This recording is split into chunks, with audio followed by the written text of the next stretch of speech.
أعوذ بالله من الشيطان الرجيم. بسم الله الرحمن الرحيم.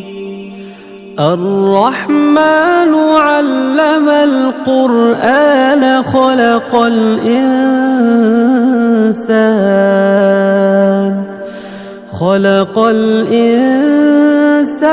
علمه البيان. الشمس والقمر بحسبان والنجم والشجر يسجدان والسماء رفعها ووضع الميزان ألا تطغوا في الميزان وأقيموا الوزن بالقسط ولا تخسروا الميزان والأرض وضعها للأنام فيها فاكهة والنخل ذات الأكمام والحب ذو العصف والريحان فبأي آلاء ربكما تكذبان خلق الإنسان من صلصال كالفخار وخلق الجان من مارج من نار فبأي آلاء ربكما تكذبان رب المشرقين ورب المغربين فبأي آلاء ربكما تكذبان مرج البحرين يلتقيان بينهما برزخ لا يبغيان فبأي آلاء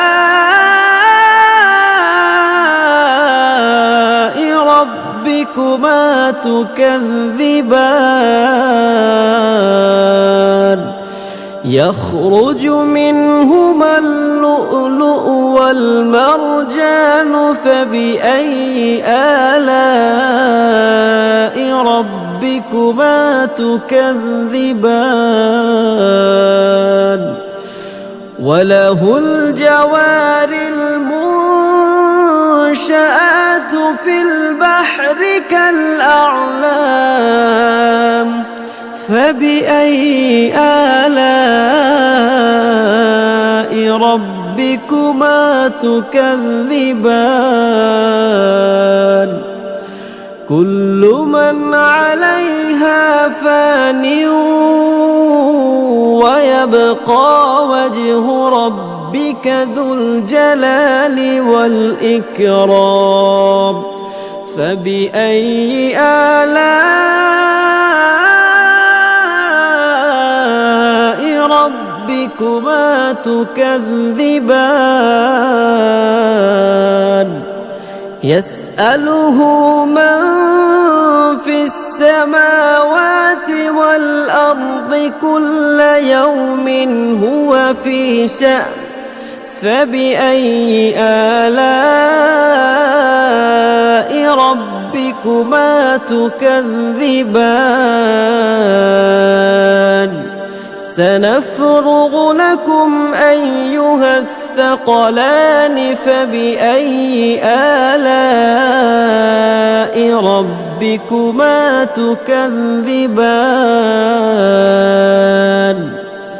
يا معشر الجن والإنس إن استطعتم أن تنفذوا من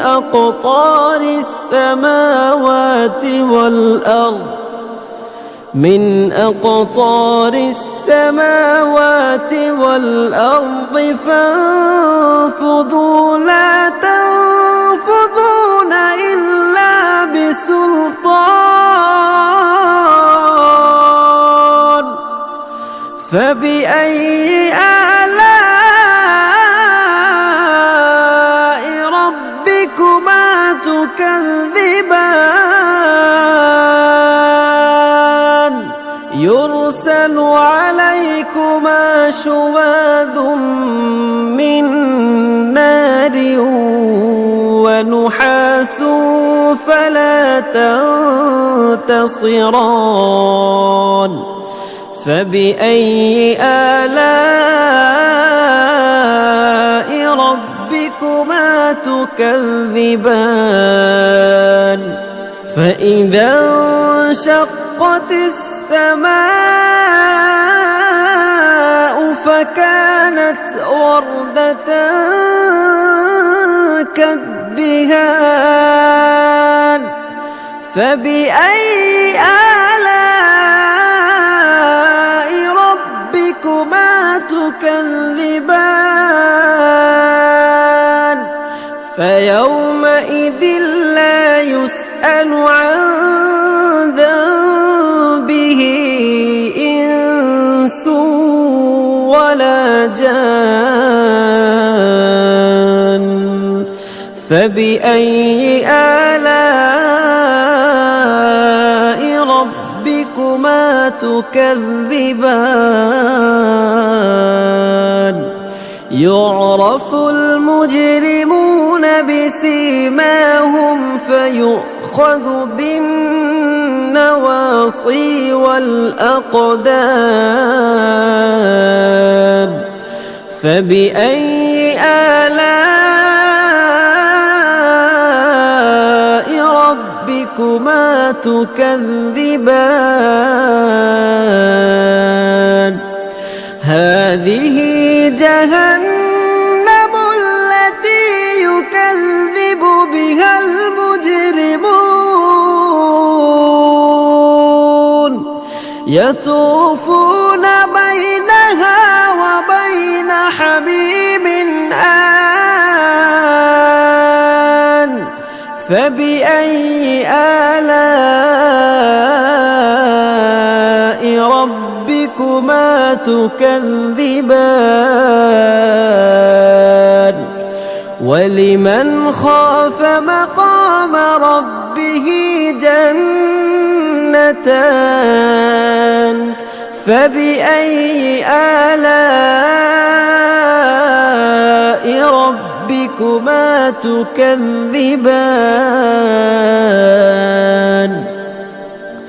ذواتا أفنان فبأي آلاء ربكما تكذبان فيهما عينان تجريان فبأي آلاء ربكما تكذبان فيهما من كل فاكهة زوجان فبأي آلاء ربكما تكذبان متكئين على فرش بطائنها من استبرق وجنى الجنتين دان فبأي آلاء ربكما ربكما تكذبان فيهن قاصرات الطرف لم يطمثهن إنس قبلهم ولا جان فبأي آلاء ربكما تكذبان كأنهن الياقوت والمرجان فبأي آلاء ربكما تكذبان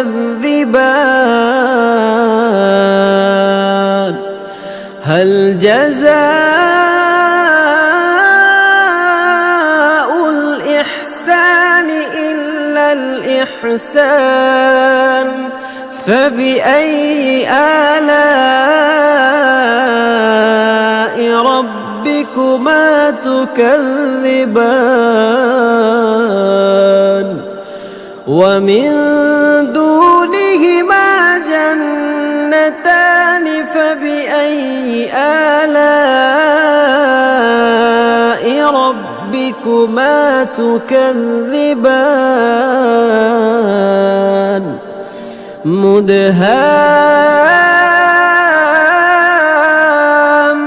مدهامتان فبأي آلاء ربكما تكذبان فيهما عينان نضاختان فبأي آلاء ربكما تكذبان فيهما فاكهة ونخل